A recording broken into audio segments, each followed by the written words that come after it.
محترم سامعین، السلام علیکم ورحمۃ اللہ وبرکاتہ۔ پچھلی قسط میں ہم نے یہ بیان کیا تھا کہ رسول اللہ صلی اللہ تبارک و تعالی علیہ وسلم نے اپنی دعوت کا آغاز کیا اور کن کن لوگوں نے سب سے پہلے اسلام کی دعوت کو قبول کیا۔ اور جیسا کہ ہم نے بیان کیا تھا کہ آپ صلی اللہ تبارک و تعالی علیہ وسلم کے گھر والوں کے علاوہ آپ کے قریبی دوست حضرت ابو بکر رضی اللہ تعالیٰ عنہ بھی مسلمان ہو گئے تھے۔ ابھی اس دعوت کی خبر مکہ میں کسی اور کو نہیں پہنچی تھی۔ یہ دعوت آپ صلی اللہ تبارک و تعالی علیہ وسلم کے گھر والوں اور قریبی دوستوں تک ہی محدود تھی۔ جب ابو بکر رضی اللہ تعالیٰ عنہ ایمان لائے تو انہوں نے اپنے ایمان لانے کی خبر ان لوگوں کو دینا شروع کی جن پر انہیں اعتبار تھا۔ ابو بکر رضی اللہ عنہ کا اپنے لوگوں میں معتبر مقام تھا اور لوگ ان کا ساتھ پسند بھی کرتے تھے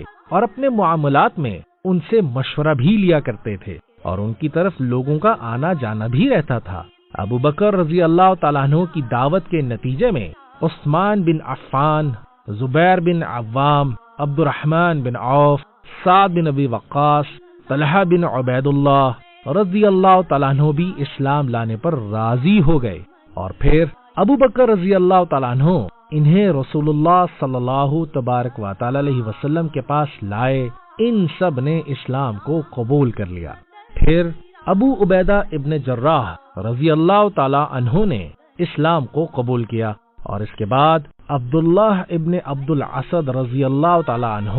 ارقم بن ابی الارقم رضی اللہ تعالی عنہ، عثمان بن مفعون رضی اللہ تعالی عنہ اسلام میں داخل ہوئے۔ لوگ اسلام میں داخل ہوتے رہے، یہاں تک کہ مکہ میں اسلام کا چرچا ہو گیا اور یہ قریش کے درمیان گفتگو کا موضوع بن گیا۔ تاہم رسول اللہ صلی اللہ تبارک و تعالی علیہ وسلم کی یہ دعوت کھلم کھلا نہیں تھی، بلکہ آپ صلی اللہ تبارک و تعالی علیہ وسلم لوگوں سے خفیہ طور سے ملتے اور انہیں دین کی دعوت دیتے اور اسلام میں داخل بھی کرتے رہتے۔ آپ صلی اللہ تبارک و تعالی علیہ وسلم کے اصحاب کرام مکہ کے باہر پہاڑیوں میں چھپ چھپ کر نماز ادا کیا کرتے تھے۔ جب کوئی شخص اسلام میں داخل ہوتا تو آپ صلی اللہ تبارک و تعالی علیہ وسلم اس شخص کو کسی اور صحابی کے پاس بھیج دیتے تاکہ وہ اپنے نئے ساتھی کو قرآن سکھائے، جیسا کہ آپ صلی اللہ تبارک و تعالی علیہ وسلم نے خباب بن علات رضی اللہ تعالیٰ عنہ کو مقرر کر دیا کہ وہ عمر رضی اللہ تعالیٰ عنہ کی بہن اور بہنوئی فاطمہ بنت